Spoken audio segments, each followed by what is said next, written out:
Good evening and happy holidays, and welcome back to my channel. If you like the content I'm offering, please like and subscribe so I can continue to do it. And this is a really sticky wicket, as people might say, but I just decided to dive right into it. Norman Maslow made a video trashing Eric Clapton, who undoubtedly deserves to be trashed for his racist comments that extend as far back to 1976. He's made several racist comments when he was drunk.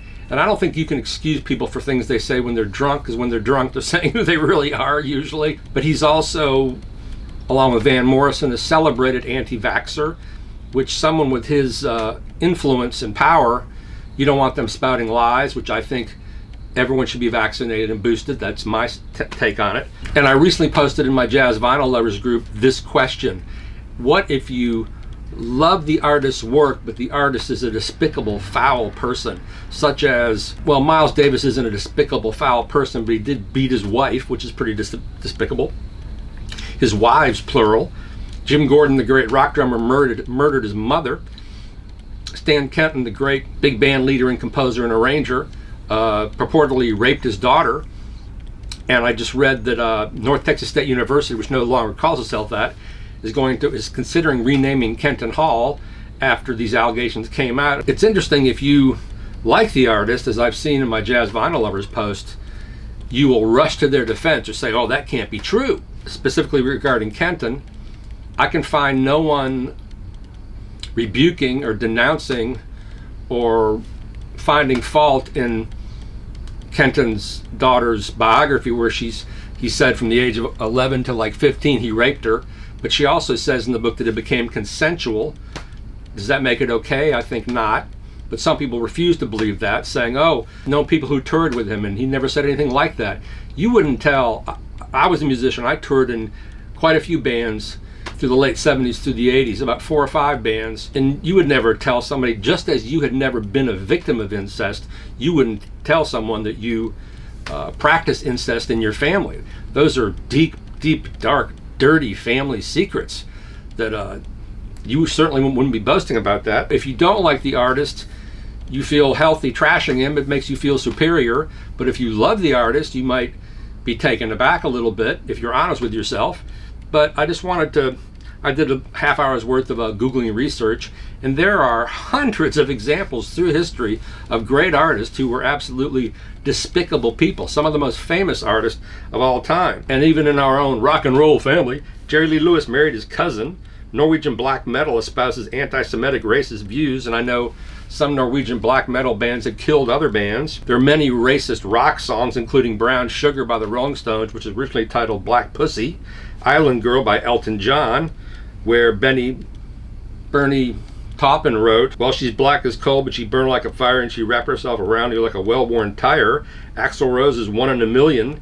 Immigrants and faggots, they make no sense to me. They come to our country and think they'll do as they please, like start some mini Iran or spread some effing disease. Then you have Chuck Berry, who was kind of a well-known pervert. Never mind that he wrote a song called Sweet Little 16. Phil Spector had the famous song performed by the Ronettes, I believe. He Hit Me and It Felt Like a Kiss. I mean, what the heck? And that was a hit. Black Licorice by Grand Funk Railroad. She wraps me up in her slinger legs, her hot black skin to mine. Going Blind by Kiss, 1974. Lyrics co-written by former Kiss member Stephen Coronel, who was convicted in 2014 of possession of child pornography and is currently serving a 6-year prison term. And the man everybody loves except me, Prince. Prince was a Jehovah's Witness. I did not know that. But he was anti-gay marriage and lesbianism. Do we still call it lesbianism? I really don't even know anymore. In his 2008 interview with the New Yorker, he said God came to earth and saw people sticking it wherever, doing it with whatever, and he just cleared it all out. He was like, enough. He paused.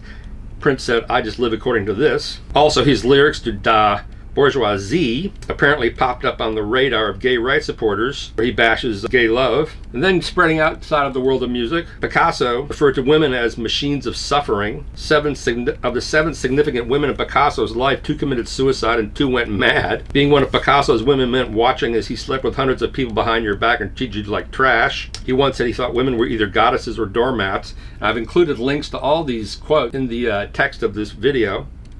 French artist Paul Gauguin, who wrote the beautiful, idyllic, beautiful colors of young nude women in Tahiti, took 3 native child brides, aged 13, 14, and 14. He managed to infect all 3 of them with syphilis, plus a whole bunch of other local women he was seeing on the side. Edgar Degas, another artist, you'll see Picasso, Paul Gauguin, Edgar Degas' work in the museum here, in the Met Museum here in New York, and these paintings go for millions of dollars. Degas was very anti-Semitic. He once suffered a screaming meltdown in front of a model chasing her out of his studio for being Jewish, though she was actually Protestant. Finally, in his death in 1917, he'd been abandoned by all his friends who were fed up with his racism. When Chuck Berry was 1936 and 1962, he went to jail for violating the Mann Act with a girl who was 14. My question is, if we love the artist, if we love the artist's music, but he is a despicable person, does that mean we burn all his books?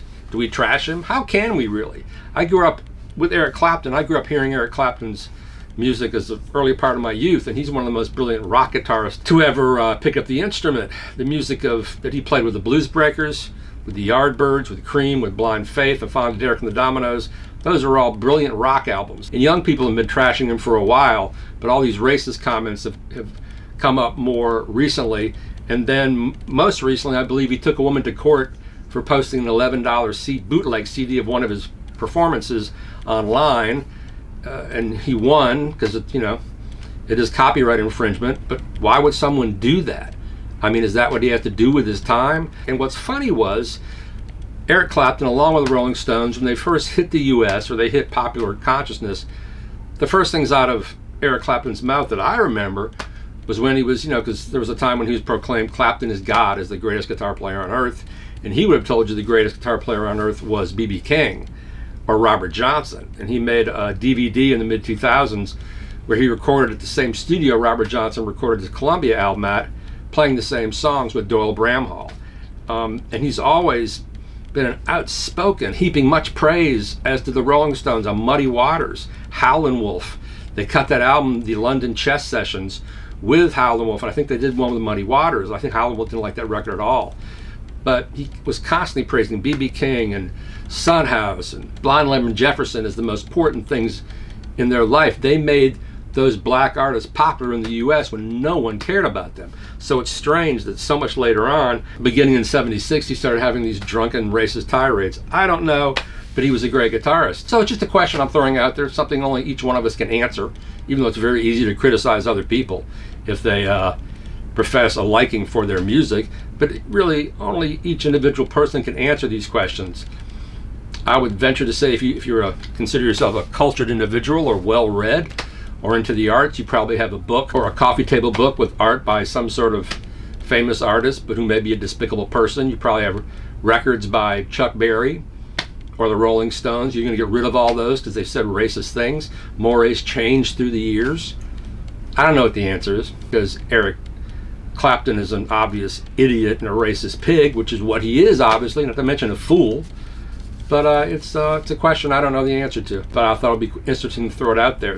This tradition goes very deep. Great artists who are despicable human beings. Maybe something to do with the sensitivity they have that allows them to reach these extremes of greatness, also allows them in some cases to go very dark and to reach into the darkness. I don't know what the answer is. I'd be curious to know what you think. Please leave a comment and tell me if I'm off my noggin, if you think I'm an asshole. I'm just putting the question out there. I'm just curious. But I, for one, separate the art from the artist. Thanks for watching.